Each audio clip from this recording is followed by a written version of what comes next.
Hey everyone. Hey, Hi. what's going on? How were your Labor Days? Very, very low key. Yeah. Yeah, how about yours? Yeah. Mine was similar. It wasn't like amazing weather this weekend. So it wasn't like beach weather or anything down here, but it was nice to just have like time off and all. So it was relaxing. Was it still rainy down in Naples area? Yeah. It wasn't rainy. It was just really overcast and really hot. So not like the kind of hot weather you want to be out in. But Yeah. yeah. Do you guys have a pool? My in-laws have a pool. Yeah. Ooh. So it's nice to have the option. Yeah. Yeah. How about you, Carly? We have a lot of birthdays between like me, my best friend, and my mom, so we were just like constantly going all weekend, but it was a lot of fun, and we were outside and we have a pool, so we did that. It was a lot of fun. Good. Fun. So should we talk about where we're working from today? Sure. I'm still in Naples. I'm at my family's house this week again. Maybe next week we'll switch it up. We'll see. Well, I'm in Dover, Delaware still. Today I'm working from home. I was gonna go out, but again, I just didn't get that far, so here I am. It's easier not to sometimes. Yeah. And I'm down here in Ocean View, Delaware. Still enjoying the quieter. The season really goes to off season fast. Like it's busy on Sunday of Labor Day, and then Monday it's like way deader, way more dead. So it's quiet down here, but it's nice. Yeah. You do have like the flux and flow of tourists down there, I'm sure. Like, yeah, I'm sure it goes from like overly crowded to really nice and calm. Yep. Good stuff. You guys drinking anything today? Gosh, I'm not. How about you, Grace? Your coffee? I have. This is in the mermaid cup that Janelle gave me last year. So just so you know, I still use it. And I'm just drinking cold brew with milk and maple syrup. Super good. Nice. Yeah. So our topic today is one that I like to talk about. It's a harder topic. So we're going to talk about debt. So debt is something that I think is easy to get into and then pretty hard to get out of. So, and it does affect what we do a lot. So we thought it would be good to talk about with inflation being on the higher end lately. It has been documented that people are using credit to live. So people, 8 out of 10 people have debt. So 80% of people have some sort of consumer debt. And the average amount of consumer debt that we found is about $38,000. So this does not include a mortgage if you have one. This is just consumer debt. So there is such a thing as good debt and bad debt. I would say that the worst type of debt is revolving credit card debt. It has the highest interest rates. It gives you that option, that very deceiving option of that minimum payment, which many people choose, and then they just make that payment over such a long amount of time that they just never see their balance go anywhere. So it just kind of hangs over their head, causing some form of stress. So we wanted to take some time to talk about it and talk about some strategies. Is there anything else we wanted to say as far as debt in general before we? Well, I just want to say if you all watching on either YouTube or Facebook have any questions for us, like please use the comment box while we're talking. We'd love to address any questions that you have. Yeah, but just wanted to throw that out. So as far as debt goes, debt is one of those things we look at when helping people figure out how much they qualify for buying a home. So as far as young people, what I try to teach my children is try to stay out of debt. It's especially scary like on college campuses when your kids like go on out on their own, they're going to be marketed to and things. So of course I told my kids when they started college, like, look out for that. Debt isn't something that, it's a serious thing. It has to be paid back. And if you get yourself into it, it's a struggle to get yourself out of it. It takes discipline. And then Americans are spenders by nature. There's always that feeling that we want more and that we want to keep up. So we have that kind of to battle against. And then the other thing about debt is that it's 100. So if your name is on that debt, you are 100% responsible for it, even if someone else is on it with you. So like if my husband and I have whatever debt together, if we have a mortgage together, we're both 100% responsible for that payment every month. If we have a furniture loan of $6,500, we're both 100% responsible. So I think some people think in their head, like, I'm only half responsible for that debt. And if your name's on it, you're 100% responsible. So those are a couple things. Now, as far as getting out of debt, we wanted to talk about some effective ways to get out of debt and pay debt off. And it really does depend on how much debt you have and what the balances look like. But relatively speaking, I would say that if you don't have too much debt, and we're going to show you an example, that the debt snowball strategy is a good one. It's a motivating type of strategy. There's two very similar strategies, debt snowball and debt avalanche, which we'll talk about. And then after we go through that, we'll show some other ways to get out of maybe bigger amounts of debt that could be effective. So first, should we talk about debt snowballing? Yes. We have a little graphic to show you guys. Okay. 2 seconds to pull this up. Okay. Can you guys see that all right? I can't see that. Oh, okay. Let's see. Thanks for letting me know. I would have just continued like normal. 1 second.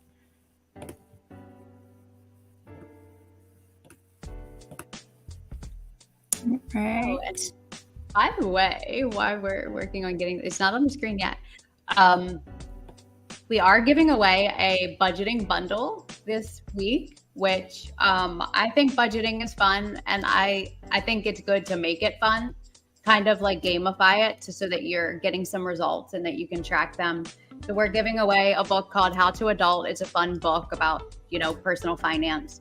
And then a habit tracker, which was really fun as well. There's also a tablet with Where's My Money Going? So you can track really kind of to see where your money is going out every day. And then some really good looking savings envelopes. So they're very cute. They are cute. So that's what we're giving away this week, and I'm excited to give that away. So here's what we want to do on the debt snowball method. So first, you want to list out your debts. You're going to create a list of the debts in order of balances, being smallest to largest. So this is the debt snowball. We're not worrying about interest rates on these debts. The debt avalanche focuses more on interest rates, and we'll talk about that a little, but that's not the example that we're going to show. I find this strategy more motivating because you can feel accomplished sooner. That's what I like about this one. And being results oriented, I like that accomplishment of having that debt paid down to zero sooner. And then secondly, you're going to focus on paying the smallest debt first. So you would put as much money as you can towards that small debt. And then once you get that paid off, then you use the money that you would be paying and move it down to the next debt and combine that with the minimum payment you're making plus the payment that you were making on the debt that you paid off. And you're going to repeat that with the next smallest debt until you make progress. So we're going to show you a good example. So here is an example. So this is a real live example. There are a few more debts that I didn't include, but I'll talk about them. But in this example, the this person has a car loan and it's an installment loan.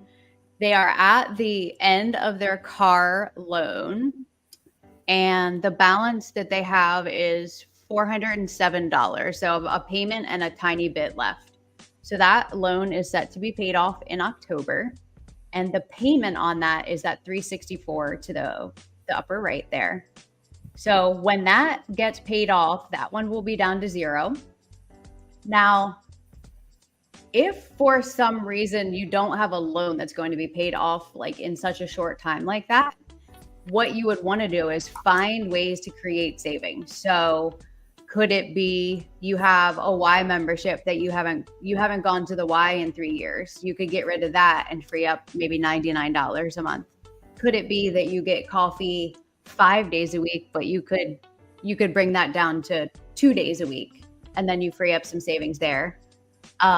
Anything else you can think of, you guys, that like? No, I would just echo, like, there are a lot of hiding subscriptions, like subscriptions we just forget about. I know I do personally. So even just knocking those out, you could surprisingly save yourself $50 a month, you know? Yep.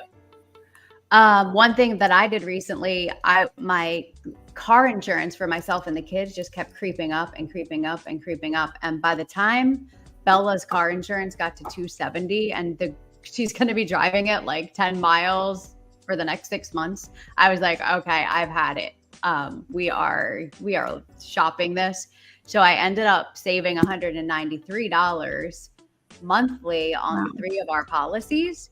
So this, you want to look at everywhere. This is why that money, where's my money going tool would be good, because you can start to see like, okay, what can I do to maybe save a little here and save a little there? So, and there's some places where you can come up with some big savings. So if you don't have a loan that you're immediately paying off, that would be a way to create some money that you can put towards starting on paying a little more towards this debt snowball strategy. Yeah. So if I could add really quick, this last summer, my husband and I were trying to determine, as we're getting pre-approved for a mortgage, not what monthly payment can we qualify for, but what monthly payment can we actually swing, taking into consideration our other debts that maybe wouldn't show up on like a credit report necessarily. So like subscriptions or other services we pay for. And it wasn't until I sat down with pen and paper and wrote out, like you said, where is all of our money going, and that I kind of was able to see, it made me feel more comfortable with the mortgage payment we were working on, but to see it laid out on paper like that, you could kind of see what is something we could scrap, or what is something that maybe we're mismanaging our money in this area. So yeah, just seeing it all on paper like that, I don't think for Americans, maybe that's a regular habit. But I could see it being super useful, to do that frequently. Yeah. I would say Jody and I actually do that like every couple of months. We sit down in the kitchen together and we list out what's due when, how much the payment is, where we are with it. And it's something that I can keep track of what he's got subscribed or I've got subscribed, my bills, his bills, our bills. And it really helps us realize like monthly how much we're spending combined and where we can save too. Yeah. But we do the good old pen and paper. Yeah, it helps a lot. And another big expenditure, I know for us personally, like I love to go out to eat. So maybe I don't go out 3 times a week. Maybe I go out once every 2 weeks. That saves a ton of money. So just adjustments where you're still treating yourself. You're just not treating yourself like every other day. Right. So things like that. Like if you get a massage every month, maybe you can do without. I started working out at home, so I got rid of my gym membership that was $139. So there's so many places that we can find some money to save. Yeah. Okay, so that's the thing. We wanna apply money we're saving in other areas to snowball our debt payoff. So this, when this car gets paid up top in October, then we can take the $364 that was being paid towards the car and move it down to the next highest balance, which is a second car. And the balance on that is only $1,552. So that's good there. So the payment being made on that second car was $145, but now with the savings of the first car not now being paid off, you add those together and you pay $509 until the car is paid off. And this car was set to be paid off next summer. But if you do this, it's paid off in just 3 months, right? Mhm. Then you have that 509. That car is now at 0. And you have debt number 3. This would be a revolving credit card. This card has been hanging around since 2016. So if you take the 509 that now is not being paid on the other cars and you add it to the minimum payment of the Citi card, you can now apply without even feeling this in your budget, right? You can now apply 583 to that 3,063 balance, and it would only take 5 months to pay that off, where a typical American just pays the $74 every month. And the balance for, what would that be, 7 years, never really went anywhere. So then you have those 3 knocked out in just 8 months. So you have 3 debts paid off in 8 months, where certainly 2 of them would still be hanging around till next summer and beyond. Mhm. So that is the debt snowball. It creates results quickly, which feels good, and it motivates you to keep doing it. And then debt number 4 is a second Citi card. The balance is $33.03. That minimum payment is $103. So now we have a savings up above of $583 because we have those 3 debts paid. Then you have $686 without, again, feeling this in your budget because you've already been paying it. You take the $686 and you divide that into that balance of $33.03. And now you have this second credit card. And these credit cards, by the way, are at 22% and a plus interest. Crazy. Yeah. So now you apply the $686, divide that into 33, and that one's paid off in 4.8 months. So now we're at 8 months. So basically just a little over about a year and 1 month is where we are. And really, these 2 cards that have been hanging out since 2016, if you look at the statements on these, if you just paid the minimum payments, you'd be paying that minimum payment for like 18 years at 22 to 29%. So then in this particular scenario, there's another small car. So you could, then you have $686 to apply to probably about a $4,000 car balance.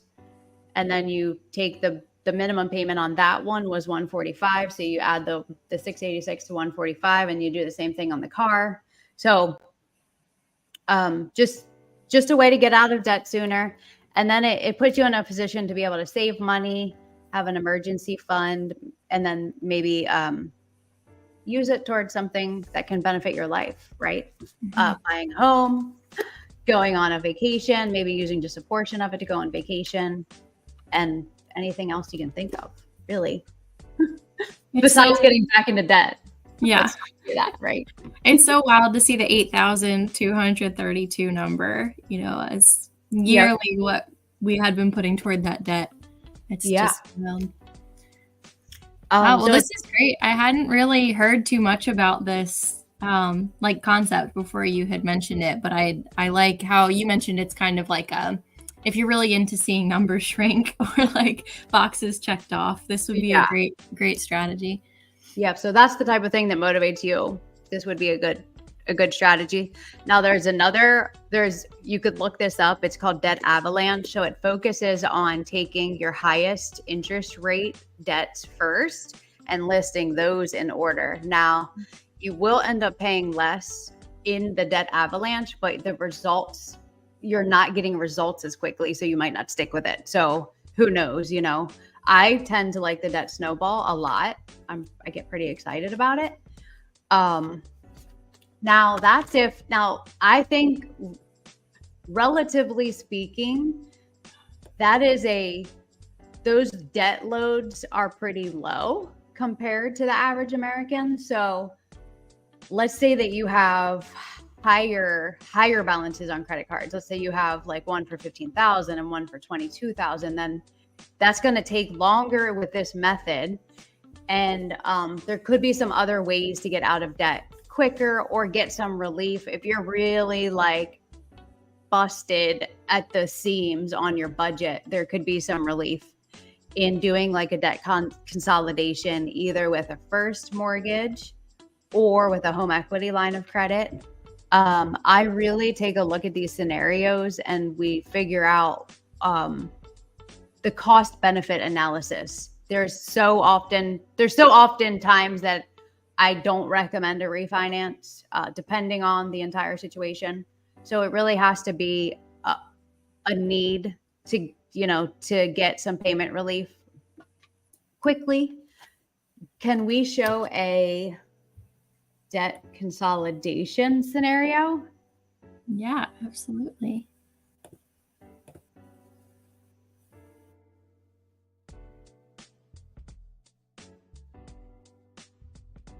Is thinking. Right. Sorry, I think my service blipped there for a second, but it should be up on the screen here. Okay. So let's see. So in this example, we have some higher amounts of debt. Let me see if I can read through this. So this would be a debt consolidation where you're using the equity in your home to pay off debt. And people have a ton of equity right now. I don't have the stat at the top of my mind, but it's up there in the amount of equity that people have. So in this example, we're saying that the current value of the property is $431, and the current mortgage is $261. And is the $312 if we add the debt to it? Is that how I'm looking at the payoffs? Yeah, so this is on the right-hand side would be if they were to refinance and consolidate their debt into their new mortgage. Okay. So the total amount of consumer debt we're adding is $46,000. The rate on their current mortgage is 4%. And the rate on the new mortgage is higher, but the thing about it is that all that debt is at a much higher rate than the 4% anyway. So you'd have to consider the blended rate. And then the payments on just the consumer debt, which is the American Express, the Visa, the car loan, the student loan, and the personal loan, we're at $875. And then do we have info on what the current mortgage was? Let me see here. Oh, what their original payment was? Yep. Yeah, so $1,512 would have been the original mortgage payment. Okay, so they were paying $1,512 plus $875. Right? Yeah, that would be Currently. 1 second. Yeah, and this is not including, property taxes and homeowners insurance. So this is just the principal, interest, and mortgage insurance. Okay. So that's apples to apples. And then I'm getting... So if this is helpful, the payment overview here, we're looking at the existing mortgage plus debts and all. That being their current monthly payment. And then if they were to refinance, consolidate their debt, we're looking more at a monthly overall payment of this amount. Okay. So when you use your home equity to refinance your current mortgage and then pay off some higher interest rate lines of credit, you can yield some savings. And your home should be appreciating continuously. So even though you tap into some equity, if you plan to stay there, we would want to talk through the scenario to make sure it makes sense. If you thought you were moving in the next year and a half, you may not want to refinance and do this. You may want to take another option like a home equity. We could see what a home equity line of credit look like. But long story short, there's ways to do debt consolidations and save on a monthly basis. And in this example, I'm not really sure. I don't know if and I don't want to catch you off guard, Grace, but I'm not sure why the taxes and insurance on the first scenario are higher and the second scenario they're lower. It could be. Let's see here. Maybe like could we be getting rid of PMI or something like that? I think that could be it. I'd have to. I'm sorry, I don't have the answer though off the top of my head. No, that's okay. So in this scenario, monthly savings is $358. Now, I don't have this example in front of us, but if I was talking to a client and we were talking through what the best strategies might be, I would probably also do, what if we keep the mortgage in place and then do a home equity line? Now, home equity lines of credit or loans are always going to be higher than the market rate on a first mortgage close-ended loan. And the reason why is because they go into second position on the home, which means in the worst case scenario, if someone defaults on that mortgage, the first lender gets paid off first. And then if there's extra money, the second mortgage lender in second position gets the rest, and it may not cover their entire loan. So for that reason, they're at a higher risk of being in second position, and therefore that rate will always be higher than a first mortgage rate. So we would also look at a home equity line of credit to use to borrow against equity. Keep your first mortgage in place at the 4%, but you would be looking at a home equity line of credit rate more between 8 and 12% right now, because home equity lines of credit follow prime, and prime follows the rate that the Fed keeps increasing right now. So the rate on the second loan, which would be called a home equity loan or home equity line of credit, would certainly be higher than the market rates on typical mortgages right now. Does that make sense? Yeah, and just to answer your question earlier, this number was including private mortgage insurance, PMI. Okay. So in this, gotcha. Yeah. In this refinance, not only are we paying off debt, but we're getting rid of private mortgage insurance at the same time, because the house is appreciated beyond having 20% or more equity from the time they first got the loan. Correct. So,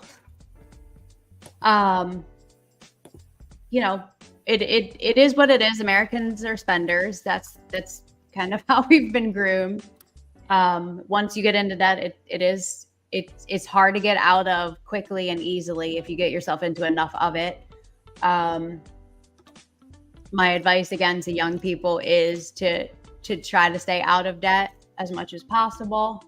And when I talk about debt, I'm talking mostly about credit card revolving debt. Those rates are so high. They kind of tease you with that low payment, which it's easy to fall into the trap of just paying that low payment and just never getting anywhere.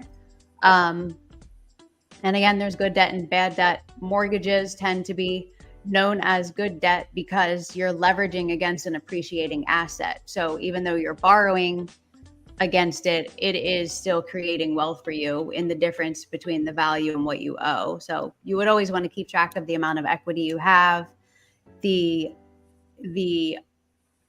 amount of appreciation you're getting year over year. And we always have that data for you. So if you ever have a question, just where you might stand, we can certainly get that information to you very quickly.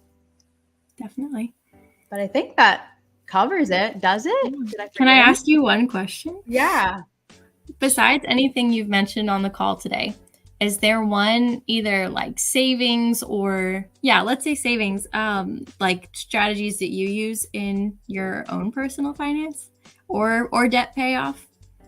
I use the debt payoff. I like the debt snowball. So I do use that. I try to save 20% of my net as savings. Mm-hmm. So that's going to be relative to your household and what you can do. Sure. But that's what I try to do. I did go through a divorce in my 30s, so I have a lot of catching up to do. I try to tell my kids, especially Bella has taken business classes and she's all about like compound interest. And she's like, do you know if you start saving when you're in your 20s, how much money you can save with compound interest? So, the earlier you can start saving, the better. But I definitely got behind through the divorce. So I trying to catch up now for sure. Thanks for sharing. Yeah. So we do have a giveaway to discuss. We do. Yeah.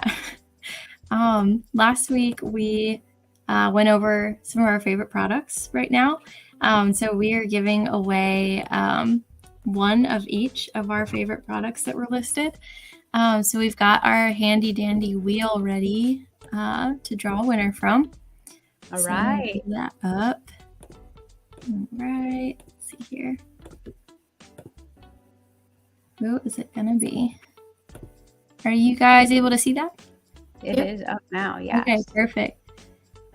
Alrighty, so we can go ahead and draw a winner. I'm so curious what they're gonna pick.